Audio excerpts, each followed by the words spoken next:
উজনি অসমত মিয়াৰ নামত ভাৰতীয় মুছলমানসকলৰ ওপৰত চলা অত্যাচাৰ বন্ধ কৰাৰ দাবীত নেমচুৰ কেন্দ্ৰীয় সমিতিৰ সভাপতি বদৰুল ইছলাম, কাৰ্যকৰী সভাপতি নুৰ ইছলামৰ স্বাক্ষৰিত এক স্মাৰক পত্ৰ শোণিতপুৰ জিলা আয়ুক্তৰ জৰিয়তে ৰাষ্ট্ৰপতিলৈ প্ৰেৰণ কৰে। স্মাৰক পত্ৰত উল্লেখ অনুসৰি মুখ্যমন্ত্ৰীয়ে মিয়াৰ বিৰুদ্ধে অসাংবিধানিক তথা গণতন্ত্ৰ পৰিপন্থী বক্তব্য তথা অত্যাচাৰ কৰাৰ বাবে উচতনি দিয়াৰ পিছৰে পৰা শিৱসাগৰ, গোলাঘাটকে আদি কৰি উজনি অসমত ভাৰতীয় বঙালীভাষী অসমীয়া দৰিদ্ৰ মুছলমান লোকৰ ওপৰত তথাকথিত কেইজন সংগঠনৰ নেতাই অমানৱীয় অত্যাচাৰ চলাই আছে। নেতাদ্বয়ে কয় যে অসমত বিদেশী থাকিব নালাগে, কিন্তু বিদেশীৰ নামত ভাৰতীয় নাগৰিকক হাৰাশাস্তি কৰাটো কোনোপধ্যেই গ্ৰহণযোগ্য হ'ব নোৱাৰে। যদি অসমত বিদেশী আছে, আইনগতভাৱে বহিষ্কাৰ কৰাত নেমচুৰ কোনো আপত্তি নাই, কিন্তু বিদেশীৰ নামত ভাৰতীয় মুছলমান নাগৰিকে যাতে অত্যাচাৰ হ'ব লগা নহয় আৰু অসমত শান্তি সম্প্ৰীতি বজাই ৰখাৰ স্বাৰ্থত অসমত গণ উন্মাদন সৃষ্টি কৰিব বিচৰা আৰু বিদেশীৰ নামত ভাৰতীয় মুছলমানক হাৰাশাস্তি নিৰ্যাতন কৰাসকলৰ বিৰুদ্ধে ব্যৱস্থা গ্ৰহণৰ দাবীত ৰাষ্ট্ৰপতিলৈ স্মাৰক পত্ৰ প্ৰেৰণ কৰে। নেমচৰ তৰফৰ পৰা শোণিতপুৰ জিলা আয়ুক্ত মহোদয়ৰ জৰিয়তে মহামান্য ৰাষ্ট্ৰপতিলৈ আমি স্মাৰক পত্ৰ আমি প্ৰেৰণ কৰিছোঁ। কাৰণ এটাই, চাওক, নামনি অসমৰ বা মধ্য অসমৰ ধৰ্মীয় সংখ্যালঘু লোকসকল বিভিন্ন কৰ্মসূত্ৰে কিছুমানে ৰিক্সা চলাইছে, ঠেলা চলাইছে, মাছ বিক্ৰী কৰিছে, ইটা ভাটাত কাম কৰিছে। তেনেকুৱা একাংশ শ্ৰমিকক উজনি অসমত একাংশ উগ্ৰবাদী সংগঠনে বৰ্তমান মাৰপিট কৰি আছে। আমি আপোনালোকৰ বিভিন্ন সংবাদ মাধ্যমৰ জৰিয়তে দেখিবলৈ পাইছোঁ যে একাংশ গুণ্ডাৰূপী ছাত্ৰ নেতাই তেওঁলোকে একাংশ লোকৰ শ্ৰমিকৰ মাৰপিট কৰি তেওঁলোকৰ ফটো ফেচবুকত দিছে, পিঠিত মাৰপিট কৰিছে, বিভিন্ন ধৰণৰ গালি গালাজ পাৰিছে, লাঠি হাতত লৈ মানে মিয়া মানুহ বিচাৰি ফুৰিছে, ঘৰে ঘৰে গৈছে আৰু ঘৰৰ যিসকল ঘৰত তেওঁলোক ভাড়া থাকে সেইসকলক উচতনি দি আহিছে যে এনেকুৱা ধৰণৰ মিয়া মানুহ যদি আহে তহঁতে লাঠি লৈ পিটিবি, আৰু তেওঁলোকক বিচাৰি ফুৰিছে পিটিবলৈ। এতিয়া কথাটো হ'ল যে অসমত যদি বিদেশী আছে, বিদেশী বহিষ্কাৰ কৰিব লাগে, এইটো এটা স্পষ্ট কথা। অসম চুক্তি হৈছে, অসম চুক্তিক আমি সন্মান জনাওঁ। 1971 চনৰ 25% পিছত যিসমূহ অবৈধভাৱে বিদেশী আহিছে তেওঁলোকক আইনগতভাৱে বহিষ্কাৰ কৰক, বৰ্ডাৰ পাৰ কৰি দিয়া হওক, আমাৰ কোনো ধৰণৰ আপত্তি নাই, তাতে নেমচুৰ কোনো ক'ব লগা নাই।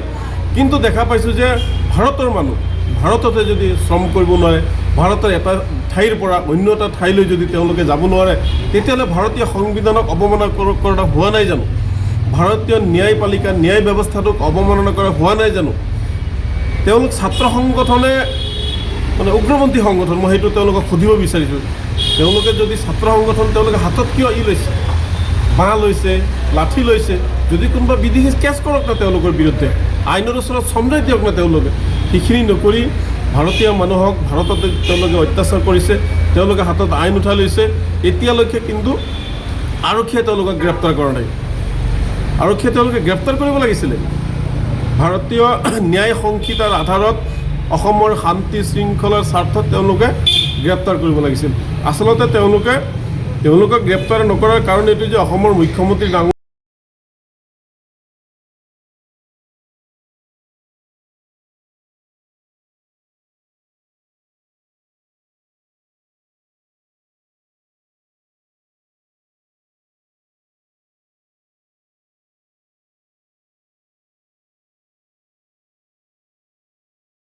উপায়হীন হৈ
ৰাস্তা ঘাট চিকিৎসালয় বিদ্যালয় ইত্যাদি জনসাধাৰণৰ সমস্যা কিন্তু সমাধান কৰিব নাই চৰকাৰখনে ধাৰত পোত গৈছে এতিয়া তেওঁলোকৰ এটাই উপায় আছে যে প্ৰকৃত সমস্যাখিনি ঢাকি ৰাখি মিয়া কৰি অহা যিটো নিৰ্বাচন আহি আছে সেইটো পাৰ কৰিব লাগে তেওঁলোকে কৰিব লাগিছিল উন্নয়নৰ ৰাজনীতি কিন্তু কৰি আছে মিয়া ৰাজনীতি যিটো অসাংবিধানিক আৰু অগণতান্ত্ৰিক